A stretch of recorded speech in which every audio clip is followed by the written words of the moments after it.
السلام عليكم ورحمة الله وبركاته، اللهم علمنا ما ينفعنا وانفعنا بما علمتنا وزدنا علما. أهلا وسهلا بيكم، معاكم محمود زايد وفيديو جديد وحلقة جديدة من سلسلة فيديوهات استخدام الذكاء الاصطناعي في التصميم، البديل لميد جورني. ميد جورني اللي بفلوس ده البديل بتاعه موقع جديد جدا اسمه ليوناردو دوت اي اي اللي هنستبدل بيه موقع ميد جورني.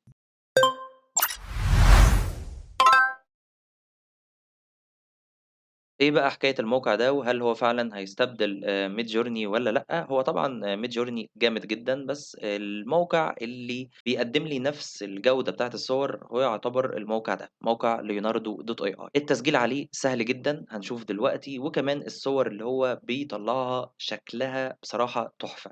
لو إحنا مثلًا جينا بصّينا على الصور اللي هو مولّدها هنا، هتلاقي إن هو تقريبًا في شَبَه كبير جدًا من موقع Midjourney. طيب خلّينا الأول بس نشوف إزاي هنسجّل عليه. لو أنت جيت في الsearch كده وكتبت leonardo.ai أو leonardo AI هتدوس enter هيطلع لك الموقع ده في أول واحد في الsearch، هتدوس عليه كده وتيجي هنا تعمل launch app. بعد كده هتظهر لك التابة دي، هتدوس بس على yes I am whitelisted وبعدين هييجي معاك بالشكل ده، هتدوس login to leonardo.ai. التسجيل عليه بيبقى بالإيميل عادي جدًا، الموضوع سهل، ممكن تدوس هنا continue with جوجل عادي، أو لو ممكن تعمل إيميل، أنا هادوس مثلًا continue with جوجل بالشكل ده، وهنيجي أختار الإيميل بتاعي من هنا، هيبتدي إن هو يدخّلني على الموقع.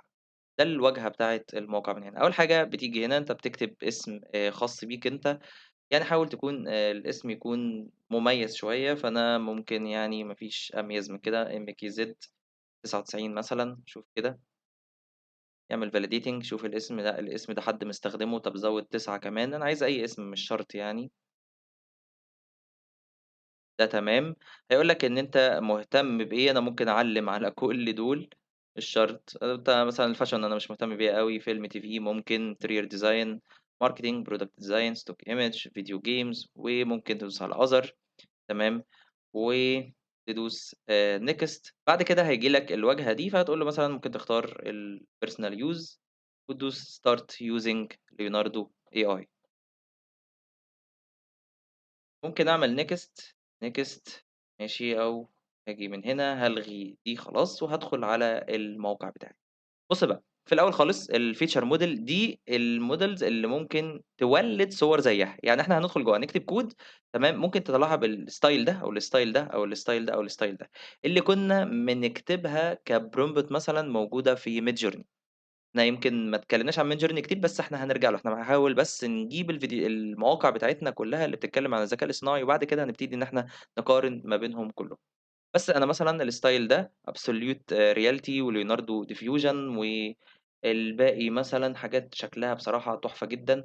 ممكن إن أنا آجي في الcommunity feed وأشوف الصور اللي الناس شغالين أو اشتغلوا عليها قبل كده أو ولّدوها بالذكاء الاصطناعي قبل كده، وممكن كمان إن أنت تدوس على أي صورة وتشوف الprompt بتاعها الdetail prompt detail، هتلاقي مثلًا إن هو كاتب لك هنا الprompt كلّه. زي ما إحنا متعودين أنت ممكن تاخده copy وتروح تترجمه وتشوف الkeywords بتاعتك أو الحاجات اللي أنت ممكن تستفاد منها هنا، كل ده هنتكلم عنه بالتفصيل. بس أنت الميزة اللي هنا إن أنت ممكن تدوس على أي صورة أنت عايزها، يظهر لك الprompt بتاعك، ممكن تاخده بقى، يعني إحنا ممكن ناخد كود من هنا ونروح نجربه. فاكرين لمّا خدنا من midjourney ورُحنا جربناه في freeback؟ ممكن إن إحنا ناخده من AI أو leonardo AI ونروح نجربه في freeback ونشوف هيطلع نفس النتيجة والّا لأ. أنا متأكد طبعًا إن هي مش هتطلع بنفس النتيجة دي، لإن إحنا شُفنا النتيجة اللي طلعت لنا في freeback عاملة إزاي. ممكن بقى تيجي هنا على الpersonal feed، بس طبعًا إحنا لسه ما عملناش أي حاجة، ده الحاجات اللي أنت بتشتغل بيها هنا. الأهم بقى أو المجانية بتاعة الموقع، إن إحنا كنا بنقول إن هو مجاني، هو مش مجاني أوي، هو الموقع بيدّيك 150 token، تمام، يعني دي زي العملة بتاعة الموقع، هو بيدّيك 150 token، يعني تقريبًا تكفي إن أنت تولِّد مثلًا ممكن 70 صورة، لو افترضنا إن كل صورة هتاخد 2 token، بس طبعًا الصورة ممكن تاخد أكتر من كده، على حسب إيه، على حسب الحاجات اللي هنشوفها هنا. يعني أنا هاجي كده على image أو AI image generation وهاجي هنا ألغي دي، أنا باكتب الكود بتاعي في الحتّة دي. طيب prompt في شوية حاجات مهمة كده عايزين إحنا نعرفها في الأول. أول حاجة بالنسبة لي أنا مثلًا هنا دي الtoken بتاعتي أو دي العملة اللي أنا هاشتغل بيها، طبعًا أنت كل صورة أو كل كود بتكتبه هنا والحاجات اللي أنت بتضبّطها هنا بيقول لك إن الصورة دي هتاخد كام token، فابتدي إن أنت تشوف الحاجات بتاعتك أو الtoken بتاعتك هتخلص والّا لأ. وطبعًا كل 24 ساعة أنت بينزل لك 150 token جداد. طبعًا هنا بيقول لك عدد الصور اللي أنت محتاج تولِّدها، الversion بتاعة الموقع version 3 beta، وممكن هنا المهم هنا بقى اللي هو الKey دي مهمة جدًا، دي حلوة جدًا، ليه؟ لإن أنت لو جيت بصّيت هنا كده هتلاقي بيقول لك anime والّا creative والّا dynamic والّا environment والّا general والّا illustration، دي برضه بتخلص، خلّي بالك منها، بتخلص يعني كترة الاستخدام أو ليها limit معيّن ممكن إن هي تخلص عنده، بس دي بتقدّم لك نتيجة روعة، جامدة جدًا، جدًا. في عندك الdimension أو المقاسات اللي مثلًا width وheight، أنت عندك هنا مقاسات ممكن تزوّد المقاس اللي أنت عايزه، أو كان في هنا بتقول له إن أنا عايز مثلًا الratio بتاعتي مثلًا 1:1، 2:3، 3:2، 16 ل9 أو 9 ل16 على حسب الratio اللي أنت كنت بتكتبها في midjourney اللي هي AR وبعدين 2، 3 أو 1، 1 اللي هي النسبة الaspect ratio. ده الملخص المفيد بتاع واجهة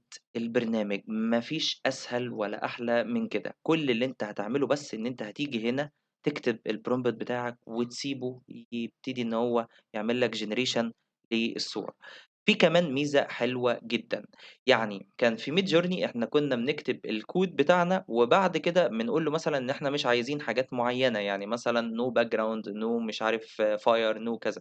هنا بقى قال لك إن أنت ممكن تضيف negative prompt، بتفعّل دي كده وبتكتب له لتحت الحاجات اللي أنت مش عايزها. يعني مثلًا أنت بدل ما تكتب إن أنا مش عايز background، أنت بتكتب له بدل ما تكتبها له في الprompt الأصلي، أنت بتكتبها له هنا. طيب عايزين دلوقتي بقى نجرّب prompt كده على الماشي، حاجة بسيطة كده ونشوف جودة الصور اللي هو ممكن يطلّعها لي عاملة إزاي. طيب أنا مثلًا ما باعرفش أكتب prompt، طب بسيطة، روح على Google translate اكتب الكلام بالعربي وهيترجمه لك بالإنجليزي، خُده copy تعالَ حُطّه هنا في الprompt وهنختار مع بعض أو الmodel دي هنختارها مع بعض ونشوف الدنيا ماشية إزاي. طب أنا هاروح كده على Google، هاكتب هنا translate هييجي لي كده، خلّي بس اعكس خلّيها بالعربي هنا. أنا مثلًا هاكتب فيل، أنا هاحاول إن أنا أتخيّل مشهد كده، فيل يركب دراجة أو مثلًا خلّيها سيارة مرتديًا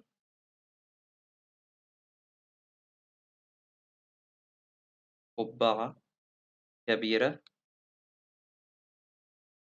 في مشهد خالي وسط المدينة.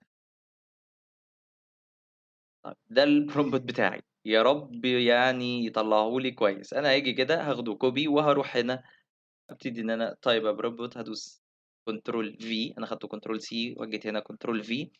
هنا بقى بيقول لك إن الmodel بتاعي أفضل الmodel اللي ممكن يطلعه لك هنا اللي هو leonardo diffusion. في برضه الabsolute reality دي حلوة جدًا، إحنا كده هنجرّبهم كلّهم يعتبر، فخلّينا نجرّب مثلًا leonardo diffusion وهاجي على الdynamic دي مش هاخلّيها dynamic بقى، مش هاخلّيه إن هو يطلّع لي حاجة من دماغه، لأ أنا هاخلّيها مثلًا photography. وهاجي تحت كده الaspect ratio بتاعتي أنا مثلًا أخلّيها 1:1 كويس، فهيعملها لي 704 بكسل في 704 بكسل. عدد الصور اللي أنا عايز أطلّعها، أنا عايز مثلًا أطلّع صورتين، شكلين، فبيقول لك إن مثلًا ده هياخد 16 token، هياخد لي من ال150 16 token، فهادوس على generate كده وهابتدي إن أنا أستناه، شوف هيطلّع لي النتيجة عاملة إزاي. بُص النتيجة اللي طلعت عاملة إزاي، واو! حاجة جامدة جدًا، بصراحة تحفة. ممكن تفتح الصورة بتاعتك كده، هي أي نعم العربية صغيرة جدًا، بس الفيل يعني الفيل واقعي أوي. احتفال المدينة مثلًا مش أفضل حاجة، بس دي يمكن كويسة. لو كنت طلبت منه مثلًا عدد صور أكتر، كان ممكن يطلّع لي حاجات عاملة إزاي. طيب ده مثلًا leonardo diffusion، طب أنا ممكن مثلًا absolute reality وهابتدي إن أنا أدوس على generate وأشوف هيطلّع لي حاجتين تانيين عاملين إزاي.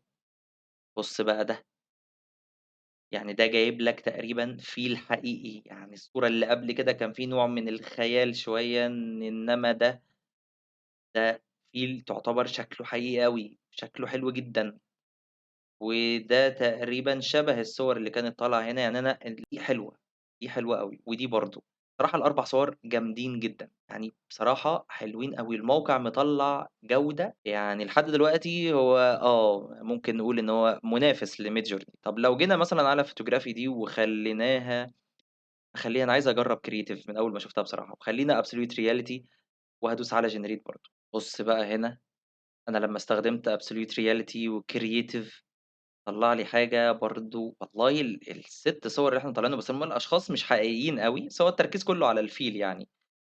بُص هنا حاجات بصراحة تحفة، يعني أنا كل ده وكاتب كود أو prompt حاجات يعني بسيطة، أنا ترجمته على جوجل فكاتب حاجة من وحي الخيال كده، إنّما أنا لو ركّزت مثلًا في الprompt اللي هيتكتب كتبت له تفاصيل التفاصيل يعني ممكن يطلّع حاجات أفضل من دي بكتير، بس أنا راضي بالنتيجة دي، أنا النتيجة دي بصراحة حلوة جدًا، يعني midjourney معمول باشتراك وبفلوس وبتاع، لأ أنا الموقع ده بيدّيني 150 token بس أنا لأ، النتيجة اللي باطلّعها هنا حلوة جدًا، جدًا، دي النتيجة اللي طلّعناها على موقع leonardo.ai.